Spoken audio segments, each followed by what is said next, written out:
आप देख रहे हैं न्यूज 18, आपके साथ मैं हूं कंचन डोगरा नेगी। आइए बड़ी खबर आपको सबसे पहले बताते हैं। यूपी में 10 आईपीएस ऑफिसर्स के ट्रांसफर से जुड़ी हुई ये बड़ी खबर आपको बता रहे हैं। ट्रांसफर किया गया है 10 आईपीएस ऑफिसर्स का। BK Maurya DG logistic, Anupam Kulshreshtha ADG traffic, Mohit Agarwal ADG technical, Bhajni Ram Meena ADG rules and manual, Kunwar Anupam Singh SP Kannauj, Shafiq Ahmed को वेटिंग में भेजा। राजेश कुमार श्रीवास्तव, राधे मोहन भारद्वाज कमांडेंट 28वीं वाहिनी, पीएसी हिमांशु कुमार कमांडेंट 23वीं वाहिनी। ये बड़ी खबर आपको बता रहे हैं इस समय की। जो बदलाव किए गए हैं वो आप जान रहे हैं, एक एक करके वो तमाम नाम जिनमें बदलाव आए हैं। यूपी में 10 आईपीएस ऑफिसर्स की हम बात कर रहे हैं जिनका ट्रांसफर किया गया है। ऋषभ मणि त्रिपाठी से और लेते हैं जानकारी। ऋषभ मणि, 10 आईपीएस ऑफिसर्स के नाम सामने आ रहे हैं, एक एक करके नाम बताइए और बदलाव क्या है, किस डिपार्टमेंट से निकालकर कहां इनको ट्रांसफर किया गया है? जो सबसे बड़ा बदलाव है वो कन्नौज का है। कन्नौज में एक घटना हुई थी जहां पर एक मंदिर के बाहर प्रतिबंधित वस्तु का मांस मिला था, जिसके बाद सरकार की ओर से सख्त कार्रवाई की गई है। वहां के डीएम और एसपी दोनों को हटा दिया गया है। वहां के डीएम राकेश मिश्रा को हटाकर वेटिंग में डाला गया है। उनकी जगह शुभ्रांत शुक्ला को कन्नौज का डीएम बनाया गया है। एसपी राजेश कुमार श्रीवास्तव को हटाया गया है और वहां पर कुंवर अनुपम सिंह को भेजा गया है। और पीटीसी सीतापुर में शफीक अहमद, वहां पर पुलिस ट्रेनिंग कॉलेज है, एसपी हुआ करते थे, उनकी भी वहां पर ट्रेनिंग के कुछ सिपाहियों ने शिकायत की थी, जिसके बाद शफीक अहमद को भी हटाकर उनको वेटिंग में भेज दिया गया है। इसके अलावा जो ट्रांसफर हुए हैं वो रूटीन जैसे ही हैं। बीके मौर्य पिछले साल ही डीजी हो चुके थे लॉजिस्टिक डिपार्टमेंट में, लेकिन एडीजी की तरह काम कर रहे थे, उनको डीजी बना दिया गया है। मोहित कुमार अग्रवाल एडीजी हो चुके थे टेक्निकल सर्विसेज में, वहीं पर उनको एडीजी बना दिया गया है। भजनी राम मीना को एडीजी रूल्स एंड मैनुअल्स बनाया गया है। राधे मोहन भारद्वाज हैं जिनको 28वीं वाहिनी पीएससी इटावा में कमांडेंट बनाया गया है। हिमांशु कुमार को 23वीं वाहिनी पीएससी मुरादाबाद में कमांडेंट बनाया गया है। शालिनी को 41वीं वाहिनी पीएससी का कमांडेंट गाजियाबाद में बनाया गया है। ठीक है, तो यानी कि बदलते उत्तर प्रदेश में इस तरह के बदलाव की जरूरत थी और इसीलिए यहाँ पर ये बदलाव किए गए हैं। आपके पास लौटूंगी मैं ऋषभ मणि, एक और बड़ी खबर अपने दर्शकों को दे देते हैं। ये लुलु मॉल से जुड़ी हुई बड़ी खबर, जिसमें लुलु मॉल केस में आईपीएस पर गाज गिरी है। डीसीपी साउथ गोपाल कृष्ण चौधरी हटा दिए गए हैं। सुभाष चंद्र शाक्य बने हैं डीसीपी साउथ लखनऊ। अब गोपाल कृष्ण को डीसीपी क्राइम बनाया गया है। प्रमोद तिवारी डीसीपी महिला सुरक्षा, राहुल राज डीसीपी ट्रैफिक। तो ये बदलाव और जो हम बता रहे हैं आपको, इसी पर ऋषभ मणि से और जानकारी ले लेते हैं। ऋषभ मणि, एक बड़ा बदलाव लुलु मॉल केस से जुड़ा हुआ है, जिसमें जो आईपीएस बदले गए हैं उसमें आईपीएस में डीसीपी साउथ गोपाल कृष्ण चौधरी का भी नाम है, जिनको हटा दिया गया है। ये मेजर चेंज है। जी बिल्कुल, देखिए बीते 2-3 दिन से लुलु मॉल सुर्खियों में बना है। कभी वहां पर नमाज के वीडियो वायरल होते हैं, तो कभी हनुमान चालीसा के वीडियो वायरल होते हैं, सुंदरकांड पढ़ने की कोशिश की जाती है, नमाज पढ़ने की कोशिश की जाती है। ये महसूस किया जा रहा था कि इलाके की जो पुलिसिंग है वो दुरुस्त नहीं हो पा रही। तमाम चेतावनी देने के बावजूद स्थिति में सुधार नहीं हो रहा था। लिहाजा उस इलाके के DCP south Gopal Krishna Chaudhary IPS अफसर है, उनको हटाकर उनको डीसीपी क्राइम बना दिया गया है। उनकी जगह डीसीपी ट्रैफिक सुभाष चंद्र शाक्य को डीसीपी साउथ बनाया गया है। ये 2 ट्रांसफर से जो बदलाव हुआ है। उसके बाद प्रमोद कुमार तिवारी को डीसीपी महिला अपराध एवं सुरक्षा बनाया गया है। राहुल राज को डीसीपी ट्रैफिक बनाया गया है। लुलु मॉल जिस एरिया में आता है थाना क्षेत्र में, वहां के थानेदार को भी कल पुलिस लाइन भेज दिया गया था। तो आप इससे एक बात समझ सकती हैं कि लुलु मॉल का जो प्रकरण था वो किस तरह से गंभीर था और लोकल लेवल पे भी पुलिस कमिश्नर ने उसको गंभीरता से लिया है, जिसके बाद ही कार्रवाई की गई। बिल्कुल, बहुत शुक्रिया आपका ऋषभ मणि त्रिपाठी जानकारी के लिए। खबर प्रयागराज से अगली, जहां पर यूपी के महाधिवक्ता भवन में भीषण आग लग गई। फायर ब्रिगेड की गाड़ियां आग बुझाने में जुटी हुई हैं। आप तस्वीरें देख रहे हैं इस समय, आग किस कदर लगी है। भीषण आग की ये तस्वीरें सामने आ चुकी है और फायर ब्रिगेड की गाड़ियां इस समय मौजूद हैं जो आग बुझाने में कोशिश कर रही हैं। 8वां फ्लोर है जिस पर आग लगी है। अग्निकांड में महाधिवक्ता भवन में रखे जरूरी दस्तावेज जलकर खाक होने की अब आशंका जाहिर की जा रही है, लेकिन आग पर काबू पाने की कोशिशें तेज हो रखी हैं, क्योंकि यहाँ पर कई गाड़ियां इस समय आग बुझाने के लिए मौजूद हैं। 8वां फ्लोर है जहां पर आग लगी हुई है और ये भी खबर चलकर आ रही है कि महत्वपूर्ण दस्तावेज जो हैं वो जल गए होंगे। ऐसी आशंका जाहिर की गई है ज़रूरी दस्तावेजों के जलने की, लेकिन आग बुझाने की हर संभव कोशिश लगातार जारी है। दमकल विभाग कर्मी, दमकल विभाग की गाड़ियां इस समय मौके पर मौजूद हैं। महाधिवक्ता भवन की तस्वीर आपके सामने है जहां पर 8th फ्लोर में आग लगी है। तो आग किस वजह से लगी है वो जांच का विषय है, लेकिन पहली प्राथमिकता इस आग पर काबू पाने की, आग को बुझाने की है कि आग ज़्यादा ना फैले और नुकसान ना पहुंचाए।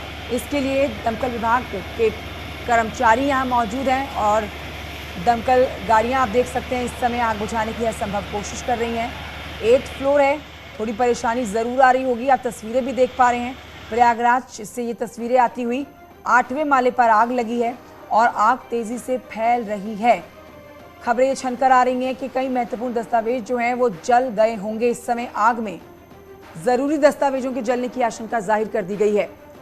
महाधिवक्ता भवन की तस्वीरें आपके सामने। सर्वेश मेरे सहयोगी और जानकारी के साथ इस खबर पर जुड़ चुके हैं। सर्वेश, कैसे लगी है ये आग और इस समय आग बुझाने की कोशिशें कितनी पार पा ली गई हैं? मैं आपको बता दूं कि यहाँ पर करीब 4 अभी मेरे सामने जो दिख रही हैं 4 फायर ब्रिगेड की गाड़ियां हैं। यहाँ पर सीएफओ डॉक्टर राजू पांडे मौजूद है, एसपी सिटी दिनेश कुमार सिंह मौजूद है, बड़ी संख्या में पुलिस फोर्स और आला अधिकारी मौजूद है। और ये अम्बेडकर भवन है, बाबा साहब भीमराव अम्बेडकर भवन, जो कार्यालय कहा जाता है महाधिवक्ता उत्तर प्रदेश का। यहाँ पर जो है आग लगी है और ये कई मंजिल बहुमंजिली बिल्डिंग है और ये बताया जा रहा था पहले 8वीं मंजिल में आग लगी है, लेकिन अभी मैं जो देख पा रहा हूँ कि आग की लपटें अंदर से आ रही है। आग बुझाने के लिए शीशे तोड़ दिए गए हैं और लगातार जो है फायर ब्रिगेड के कर्मचारी जो है वो आग बुझाने की कोशिशों में लगे हैं, लेकिन अभी पिछले 2 घंटे से ये आग लगी है और अभी आग पर काबू नहीं पाया जा सका है। जी ठीक है, तो हर संभव कोशिश की जा रही है आग पर काबू पाने की। बहुत शुक्रिया आपका सर्वेश दुबे जानकारी के लिए। और आइए बढ़ते हैं आगे। प्रयागराज की तस्वीरें आपने देखी, अब आपको कन्नौज की खबर बताते हैं जहां पर बवाल का मामला सामने आया है। एसपी डीएम पर गिरी है गाज। कन्नौज एसपी डीएम हटाए गए हैं।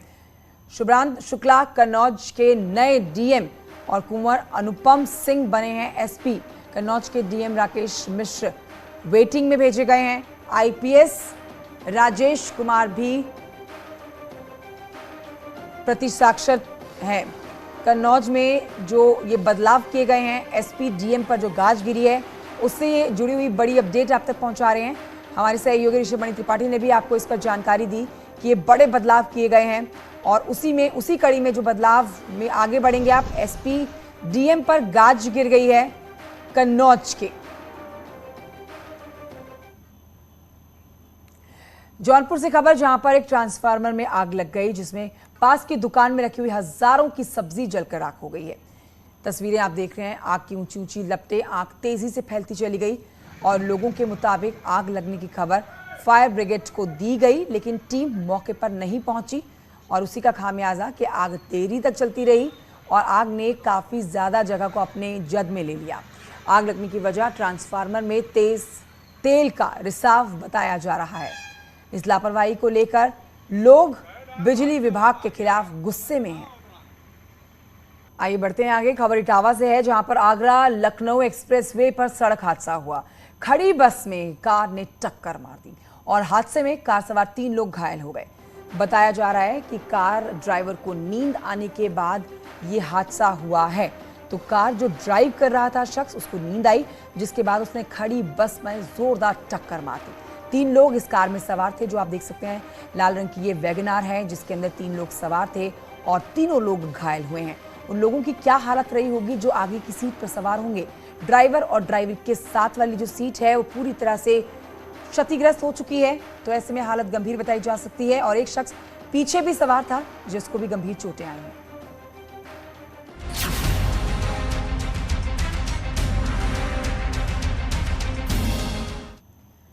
अगली खबर सहारनपुर से है जहां पर कुछ किसानों ने बिजली विभाग के काम पर सवाल खड़े कर दिए हैं। किसानों का कहना है कि विभाग ने कई मृत लोगों के खिलाफ एफआईआर दर्ज कराई है। ट्यूबवेल के मीटर हटाए जाने को लेकर एफआईआर दर्ज कराने का आरोप है।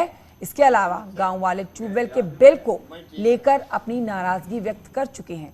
किसानों का कहना है कि मीटर की खराबी की वजह से ज्यादा बिल आ रहा है। किसानों ने इसकी शिकायत सीएम पोर्टल पर दे दी है।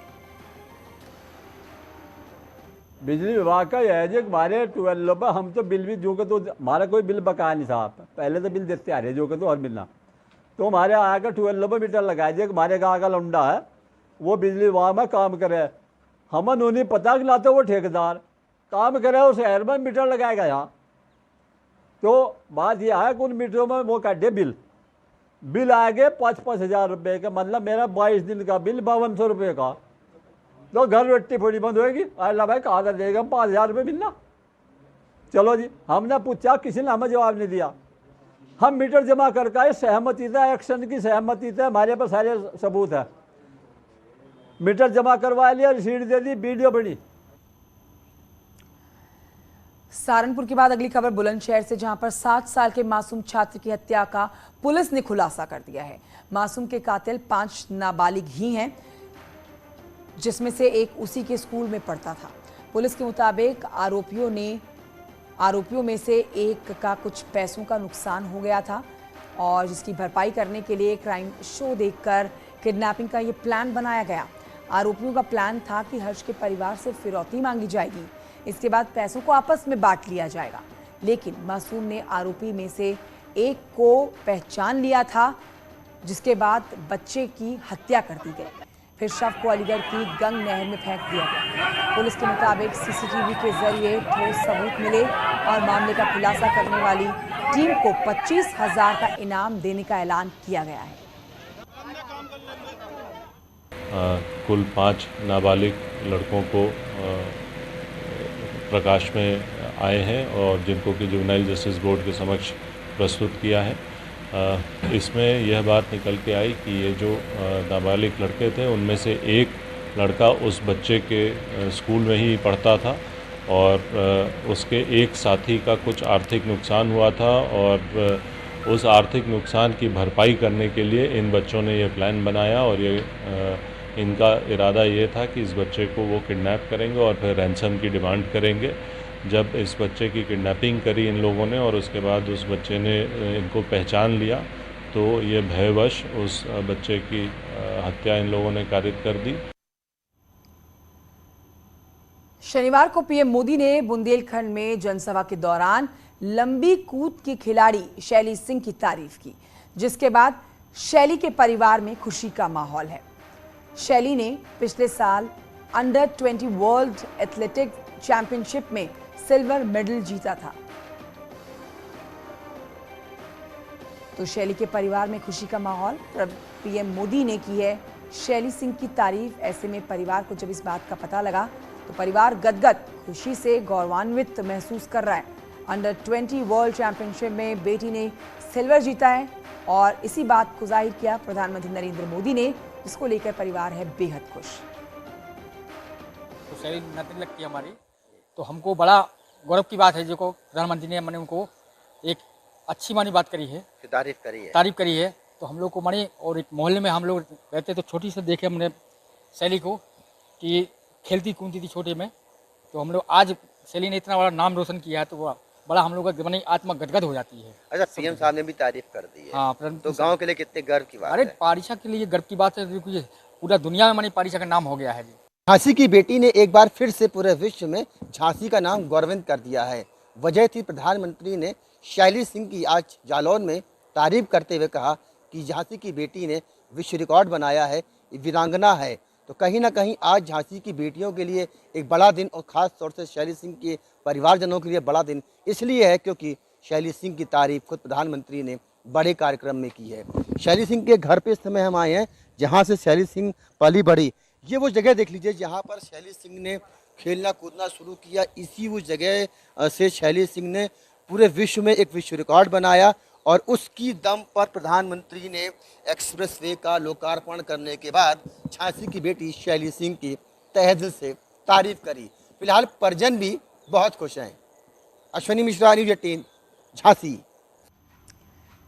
तो देखिए, पीएम मोदी ने बुंदेलखंड की खिलाड़ी शैली सिंह के बारे में तारीफ की, जिसे सुनकर पीएम मोदी ने जब तारीफ की तो परिवार के लोग गदगद हो गए, खुश हो गए। क्या कुछ कहा था पीएम मोदी ने, आइए सुनाते हैं आपको। कुछ समय पहले हमारी झांसी की ही एक बिटिया शैली सिंह ने भी कमाल करके दिखाया।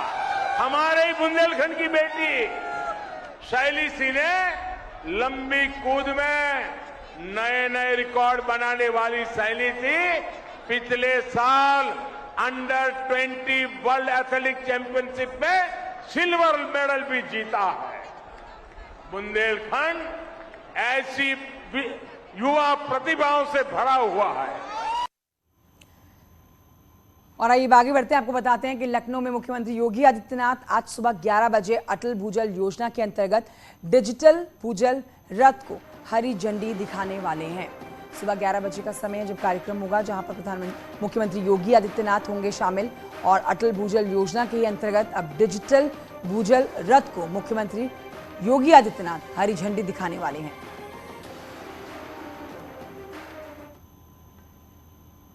और आइए अब आप आगे बढ़ते बताते हैं आपको, पश्चिम बंगाल के राज्यपाल जगदीप धनखड़ को एनडीए की ओर से उपराष्ट्रपति पद का उम्मीदवार बनाया गया है।